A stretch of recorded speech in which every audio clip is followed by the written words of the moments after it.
Okay, should be recording. And let me turn over the floor to group 6. Good afternoon, Professor Traum, our corporate sponsors, and other visitors.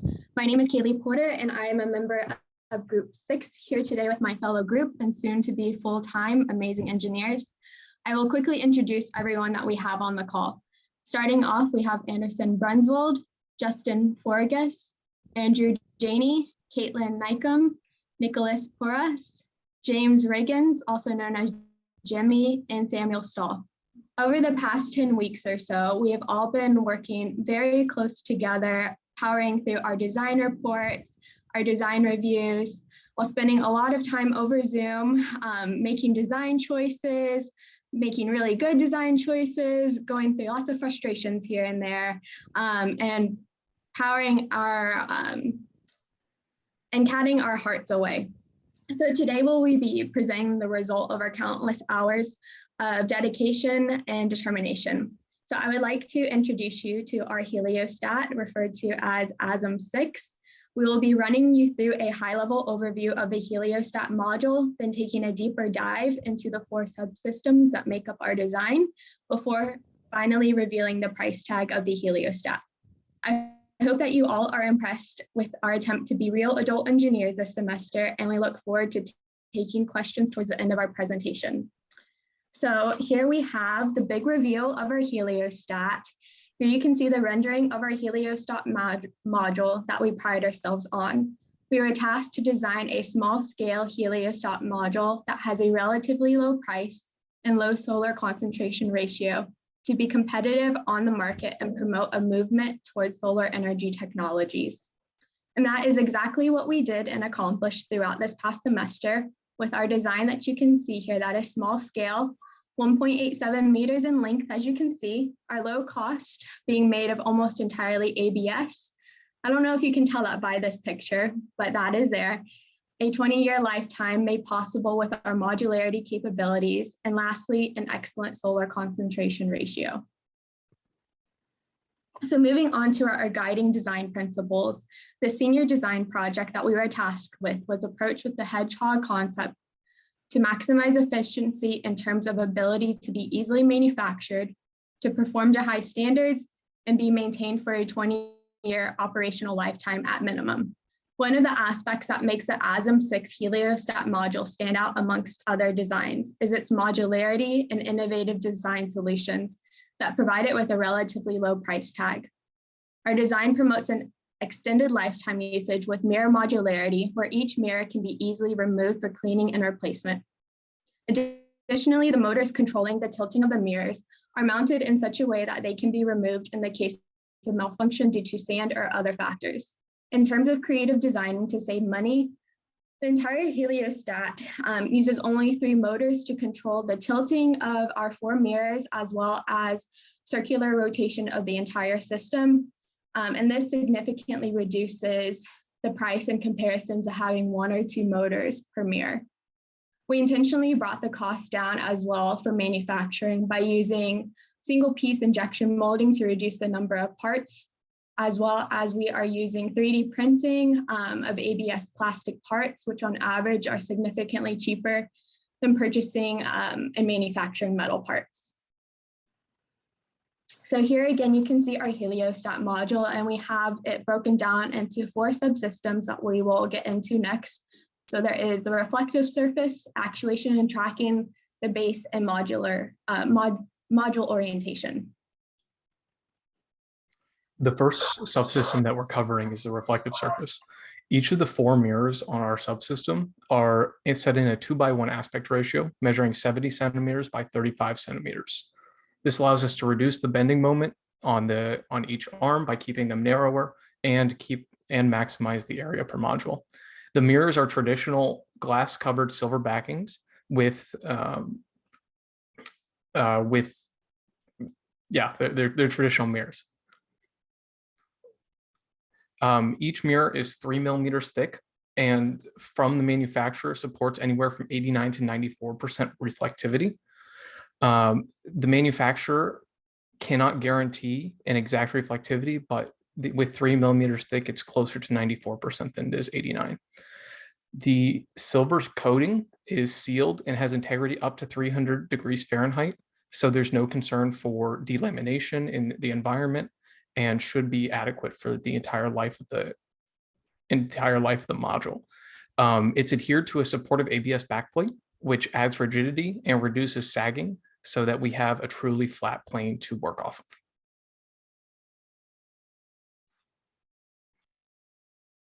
Two of our customer requirements that we emphasized in our heliostat module was that the thermal input power, the usable thermal input power from the receiver must exceed 1 megawatt, and the solar concentration ratio must exceed 1,000 suns. So doing this, the thermal input power of the receiver was found by subtracting the input power of the heliostat by the thermal heat loss of the receiver, which is relative to the Stefan-Boltzmann constant. Some important variables to know is that the temperature of the receiver is modeled as the maximum ambient temperature in Las Vegas, which was slightly above 47 degrees Celsius. The optical efficiency of the glass mirrors were assumed of a value of 0.97, and that we assumed a heliostat field with 1,055 modules. So using these key variables, it was found that the usable thermal input power was 1 in 361,000 megawatts, and the solar concentration ratio was 1,002 and 883,000 suns, which both fairly exceed our customer need requirements.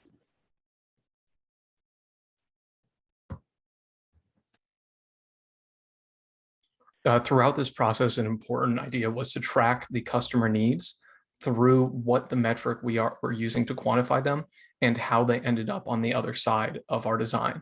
So here we tracked each of the customer needs, like Caitlin mentioned, the thermal input power and the solar concentration, and we gave them quantifying metrics. Those ones were easy since they were pre-quantified for us. But stuff like washability, where we had to come up with a somewhat creative idea for quantification, were not so simple. So here you can see how each of those needs went from words on paper to a quantifying metric to how it ended up in our final design for the reflective surface.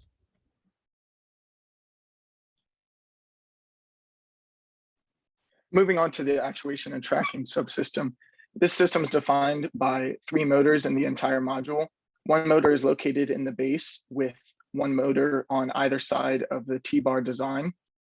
And it is also defined by the modular mirror assembly, in which individual mirrors and the gearboxes can be removed. So again, the fully modular mirror assembly is a very important part of our design. It hinges on the idea that the gearbox as well as the reflective surfaces can be attached and detached from the main base assembly to improve downtime when something fails and needs to be replaced or fixed. And so that part can come off and just be easily replaced by another. Next, the full module rotation from the base motor. This is 360-degree rotation from the base following that vertical axis that is defined by the vertical bar in the T-bar support. And the main reason for this and for the entire module having the same rotation is that it allowed for only 3 motors to be used throughout the entire module. We recognize that motors were a very expensive part of the design process. And so minimizing the number of motors therefore minimized our cost and helped us meet the design requirement for cost.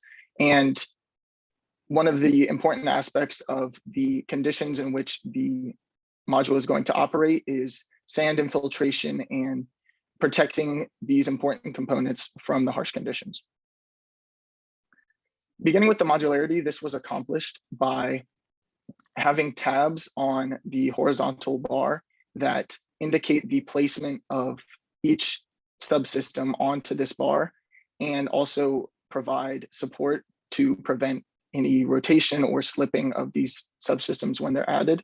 And to further secure these subsystems, there are clamps that fit into grooves on either side of the module attachment and lock the module in place.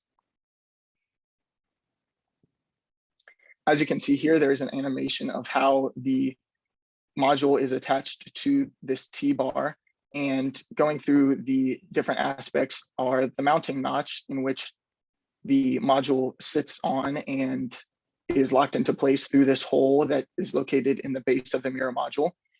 The T-bar is the part of the base that it sits on, and these nylon clamps are secured around this module using nuts and bolts. Moving to the gearbox subassembly, the important part of this subassembly is the protective housing to prevent any corrosion or damages happening to the motor or the gears, because they're the most important part of the subsystem and the module as a whole. So as you can see from the animation, the assembly process involves placing the gears and shafts into the brackets for the housing, and then securing the top parts of the brackets on using bolts. And finally, the cover goes on top of everything to protect it. Again, you can see how the needs specified by the customer were converted into metrics to be tracked throughout the process of design. And on the right side, you can see how this was realized in our final design concept. In any tracking system, the motors are one of the more important characteristics, because without them, you have no movement. In our design, we ended up using the same motor for all applications. This motor provided 1.4 Newton meters of torque and was fitted with 2 different gear reductions depending on where you were looking. At the base, it was a 16.5 to 1 gear reduction using a belt drive system. And at the mirror modules, it was 5 to 1 gear reduction to move each of the mirrors. The base, like I said, is using a belt drive system. This allowed us to get a large gear ratio while keeping the cost cheap and fitting it into small packaging. Within these motors, like Samuel mentioned, they're protected by a housing. These housings are there to prevent the wind and the sand and other erosion from affecting it. But they do have the adverse effect of trapping in some of the heat, which in Las Vegas is a big concern. And I'm sure it's something you all have thought about since we mentioned we're using ABS. Within that, we decided to run a heat transfer analysis on how hot is this getting? Is it going to affect our structural integrity? The assumptions we made in this were that everything was an opaque surface. This makes calculations easier. And all it's saying is that there's no transmissivity, meaning no light passing directly through. We also assume that all the surfaces were diffuse, meaning that the emissivity and the absorptivity is the same. Doing this, we started just a basic energy balance equation and looked at how much energy is coming in via radiation, via temperature, just ambient temperature, and how much energy is going out from, again, radiation and ventilation. And what we, as well in there is the excess heat that the motor generates, because it's not 100% efficient. When we ran through these calculations, we assumed worst case scenarios everywhere. We used 47 degrees Celsius, the max Las Vegas ambient temperature recorded.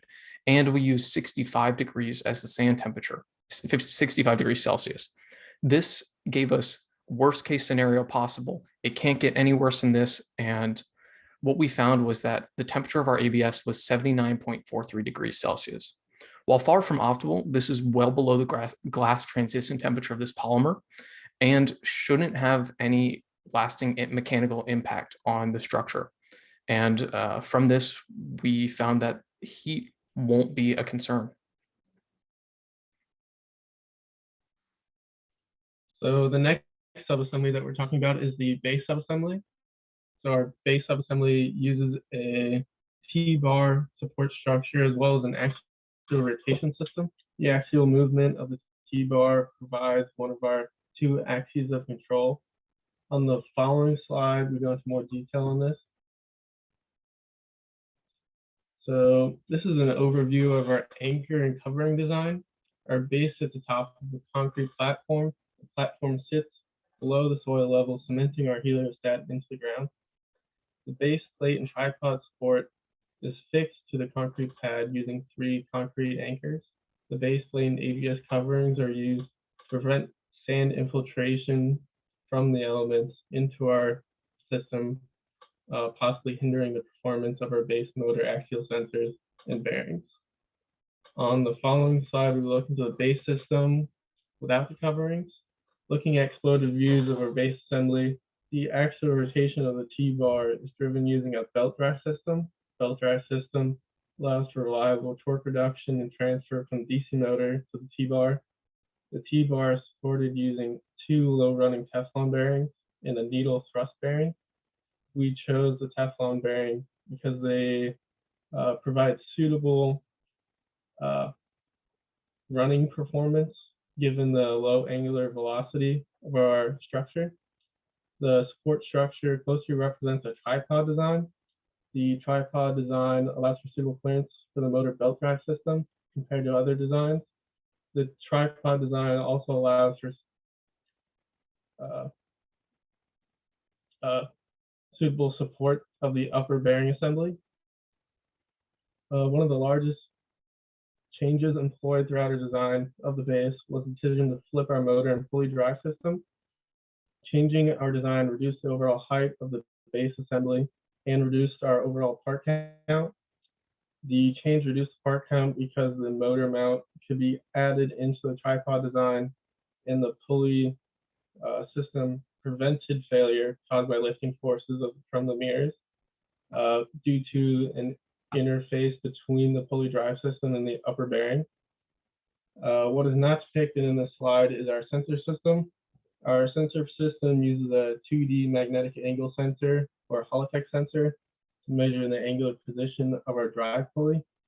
And these sensors are also used within the upper actuation system. The other part to our base design is the T-bar system that we've continually referred to.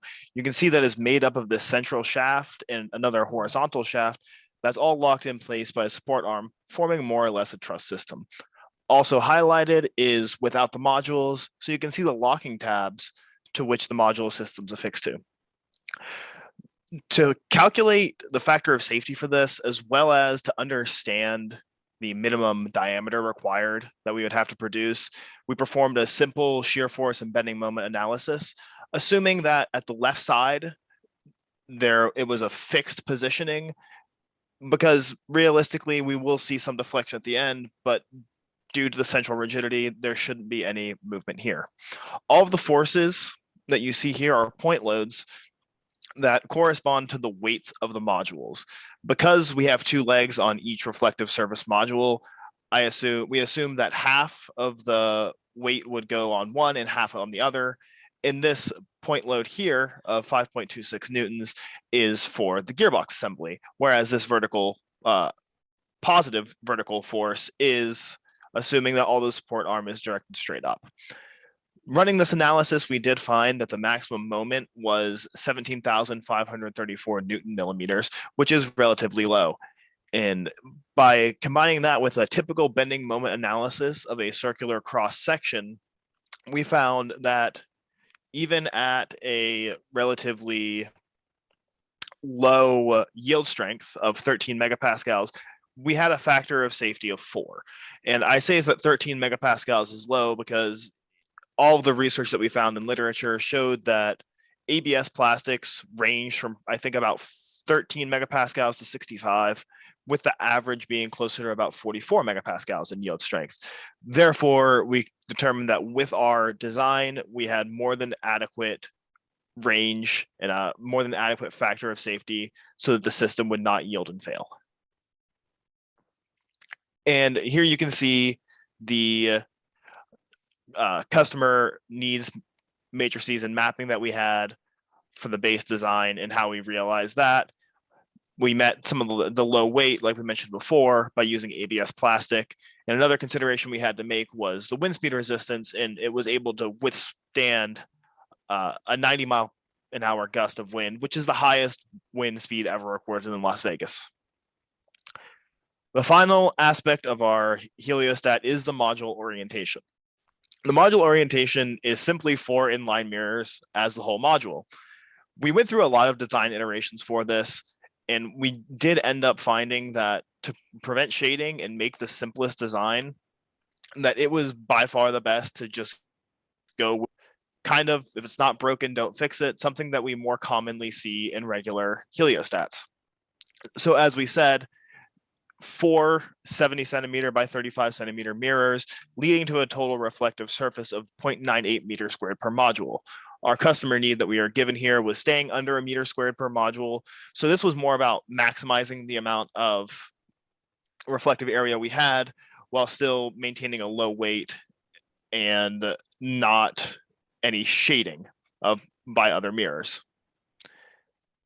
Here is the customer needs mapping for that. Effectively, we're proud that the reflective surface is a significant portion of the module area. That means we have a more efficient system overall, and it meets the other requirements of being able to meet the tower design of being 100 meters away. And here's the cost. So we're very proud of our cost. In fact, for a full-scale prototype, we're looking at about $150. And by going into a mass production scale, we figure that being able to get bulk discounts on some of the OTS parts, such as the motors and the pipe clamps and controller systems, that we'll be able to reduce that by about 20 to 25%. So that mass production cost being at $122, we're very happy with as it stands, because that tells us that in the future, if we probably talk with manufacturers more, we should be able to very well meet that $100 standard. We're not quite there yet, but we really, really hope, and we really envision that it's 100% possible to do so. Okay, I hope that you all have thoroughly enjoyed hearing all of the nitty-gritty details of our subsystems. I'm super proud of the group and impressed with our work that we have accomplished this semester, but we thought we would end this presentation quickly by showing you that we weren't always this good. So over here on the left, we have one of our original design concepts for the base, which is a ball and socket base, which we loved for a while, but it wasn't very practical for movement, connection, and a variety of other necessary things. And then on the right, we have this tree concept, which was actually really beneficial to getting to our final design. I clearly remember working together in person as a group and just trying to figure out how to make this design work with shading, with the issue of shading. And from here, we were able to get our linear 4-mirror system. And then some other crazy ideas that we had included using an ice cube for a reflective surface. And then one of my favorites was employing a mechanical engineering student here from UF specifically to hold a mirror and track the sun as it moves throughout the day. But sadly, we did not go with that one. Can you repeat that? I was sort of distracted, but I really am curious your that last alternative solution you were thinking. On the screen, or what I just said about a UF student? What you just said. I was momentarily distracted. Okay, we were just joking around trying to think about how we could have our actuation and tracking system. I don't remember who came up with the design, but we said that we could have a person holding a mirror and tracking the sun throughout the day and just stand out there 24/7. But we wanted it to be a UF student. I think we were kind of getting tired at that point of coming up with ideas. Yeah, that's some out of the box thinking. I like it. And then here you can see once again, all of our customer need requirements that we needed to meet, and we successfully did with the ASM 6 heliostat. And then on to the next slide. We were able to meet these requirements through 3D printing and injection molding techniques that significantly reduce the cost in comparison to other materials that we were considering. We have mirrors and motor modularity, which is allowing us for easy maintenance for our 20-year lifetime requirement. And then lastly, engineering creativity allowed for us to reduce the number of motors involved in our heliostat, which is once again reducing cost in the total parts. So thank you all for your time today and allowing us to share our heliostat design with you. I know it's been my pleasure, and I know we're all so excited to have done this great work. I never imagined that I would be sitting here giving my senior design presentation in my dorm room. You can't really see it, but that's where I'm at. It's pretty crazy how the world has changed in the past 2 years. But once again, I'm so happy that you are all able to attend virtually, and we would be happy to answer any questions that you may have at this point.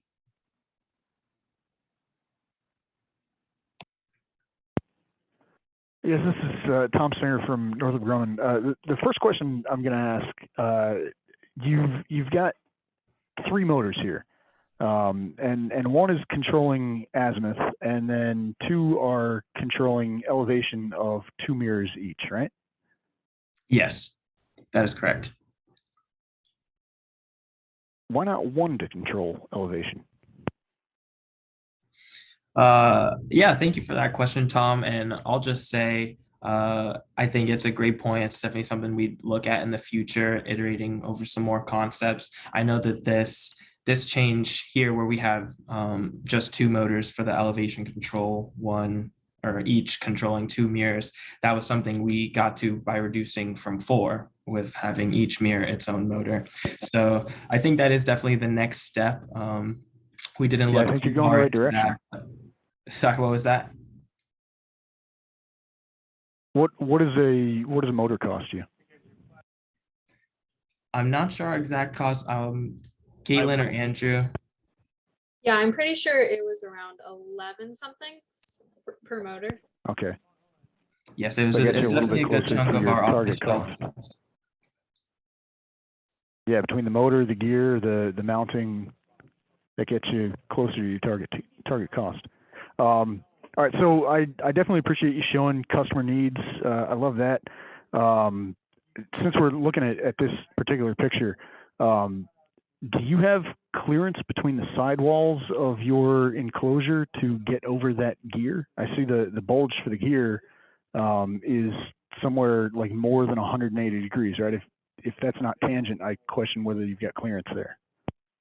And actually, I think I just saw the gear pass through on the animation. Yeah, right there. I will, I'll let Samuel take that one. I'm pretty sure he's got a good idea of what's going on with the CAD up there. Yeah, so thank you for that question. So the animation actually doesn't show it exactly as it will happen because the covering can go on from the side to make that work, but that is a really good question. But from which side? To the axial direction of the shaft. But again, I just realized you're that still runs gonna have into that the same pass-through problem, right? That does run into the same problem. And to solve that, I guess we would consider making the circular portion of the covering separate to where the rest of the mount I would can go suggest on. if you just make the covering a little bit wider so the walls are tangent with the that little bulge, I think that's probably the way to go. Otherwise, you're gonna have to try to fit the gear in and wiggle shafts and stuff. I don't think that's how you want to be assembling this. Let's see. Back to the very beginning. We'll go back to like basic physics kind of stuff. I think you had quoted an insulation to the Earth of 1,370 watts per meter squared. There it is. Yeah, the flux. Yeah. Where on Earth gets 1,370 watts per meter squared? I know Kaylin did do this calculation. Maybe she'll be able to step in. I can say that we know that it does not. That's the direct beam radiation outside the Earth's atmosphere. So that's like top of the atmosphere. By the time you get down to ground level, you're down to about 1,000 watts per meter squared. And I think everybody's been using 1,000 watts per meter squared and not considering the fact that the sun is not coming straight down onto the mirrors, except in the case where the sun is like directly aligned almost with the mirror and the collector. So the actual radiative flux that you're going to be reflecting back is going to be significantly less than that for once you start getting to angles of your mirror. Let's see. Okay, so structures. So you've got this kind of like truss structure going on to support the weight of your mirror assemblies. Absolutely. All right, so that's nice and structurally efficient, I guess, for supporting that vertical load downward. When wind's blowing on it, I imagine that the force of wind is going to be comparable, if not more, especially if you're talking about surviving a 90-mile-an-hour wind. The force of wind on this thing is going to be at least comparable to the weight, right? So why are we okay supporting vertically like this, but not laterally? I'll let Jimmy take over here. I know he did a lot of calculations on our support. Yeah, so overall, we do actually have a safety configuration for this.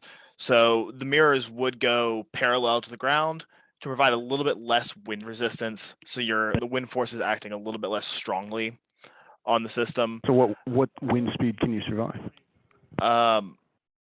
Truthfully, we never ran the calculations for finding a wind speed to survive. We ran the calculations looking at that 90 miles an hour, and that we'd be 100% fine doing so. Was that 90 miles an hour in the horizontal orientation? That's straight like across. in a flat to the wind orientation? As that was kind of worst case scenario that we were looking at the reflective surfaces picking up all of that wind in a totally vertical position, and so that was like worst case scenario in our minds was. So you're looking at 90 miles an hour, like normal to the surface of the mirrors. Correct. Which means they're in a close to vertical orientation. Right. So it was an unrealistic. And what did you analyze for that condition? Like what because again, that's going to be a pretty high load, and there's no like lateral reinforcement like you have vertical reinforcement for a weight load, which I'm guessing is considerably less than a 90-mile-an-hour wind force. So I think with that, we effectively found the force that was applied and put that over an area of concentration. I don't remember exactly which area of concentration we had it over. I don't remember if we looked at it on the bar. I'm assuming that we had it on these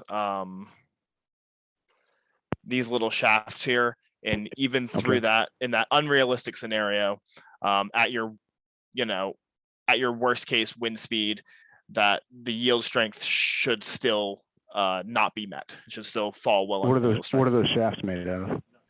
ABS. Those shafts are ABS, and your post support system is ABS as well? Yes, sir. Interesting. They're also much smaller moment arms, right? Say that again, please. I said those shafts are going to be much smaller moment arms than your truss structure, right? So you've got a 90-mile-an-hour wind force acting on what is essentially like a shear joint between your mirror support and the lug that it's sitting within, and then you've got big moment arms on your truss structure, right? So when you're doing an analysis for a load like that, you want to make sure that you're considering that load like tracing back through your entire structure all the way to ground, right? So yeah, it's great that one part survives, but if your whole structure doesn't survive, it doesn't do you very much.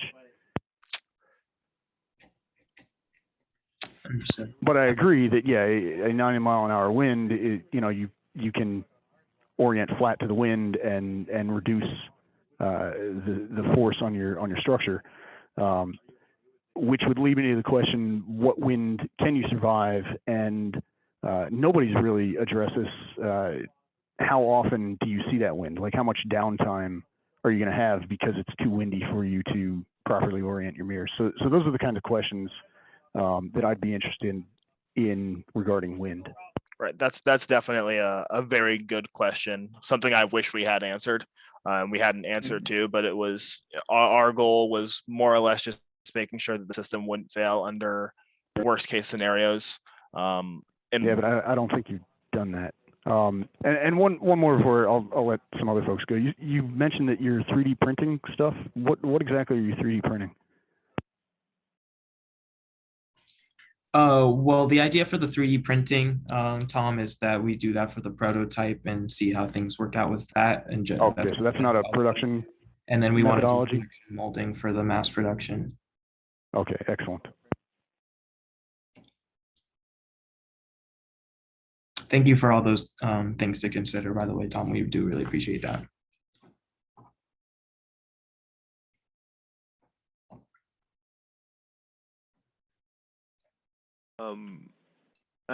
I may have missed it in the discussion on how the clamps work with the interfacing parts, but is there like a locating feature on those?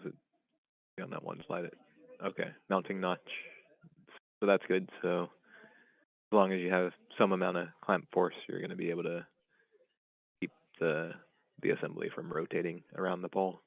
Yes, and that little notch there as well, that you can see, yeah, the mounting notch. That was another idea we had to make sure that there's no rotation about the axis of the bar. Okay. How do you intend to manufacture that notch? Is that like you injection molding your bar? That is the idea, yes. Can you buy a bar like that off the shelf and maybe attach a notch some other way? Or come up with some other restraint mechanism? That could be something we could look at for sure, but not to our knowledge as of now. Yeah. Or maybe reverse it and have a slot in the rod and have a Yeah, oh tuning man, that's a feature on good idea. the attachment part. Absolutely. Yeah, just might keep your costs down a lot. Mhm. But that said, That you was guys are kind of- already, I think, the lowest cost of any of the groups I've seen anyway. So that's, you congratulations on that. Thank you.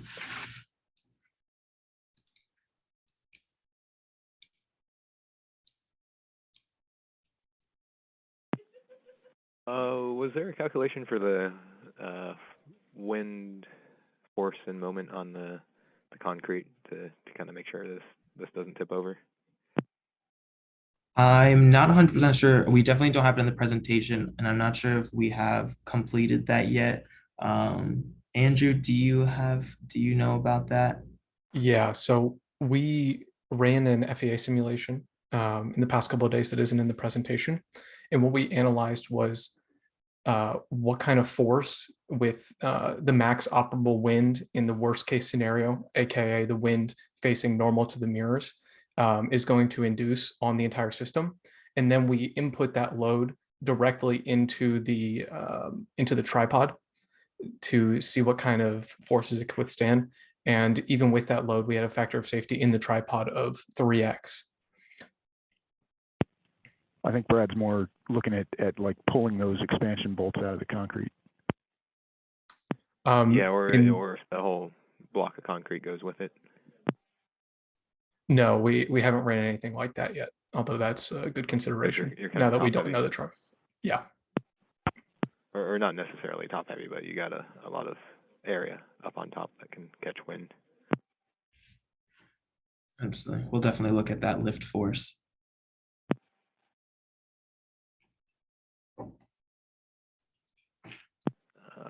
And then shaping that concrete too. If there might be different shapes that are easier to fabricate on site or depending on if you're doing it on site or bringing in the concrete. Sure, yeah. Already That's fabricated. definitely a great consideration to look at, just make sure that we're maximizing or minimizing the cost in this case of the concrete. Right. Oh, the ABS backing on the mirrors. That's the first time I saw that mentioned, so that's gives me a little bit of confidence that you're not going to degrade the reflective surface from the back of the mirror, fan blowing in the wind and such.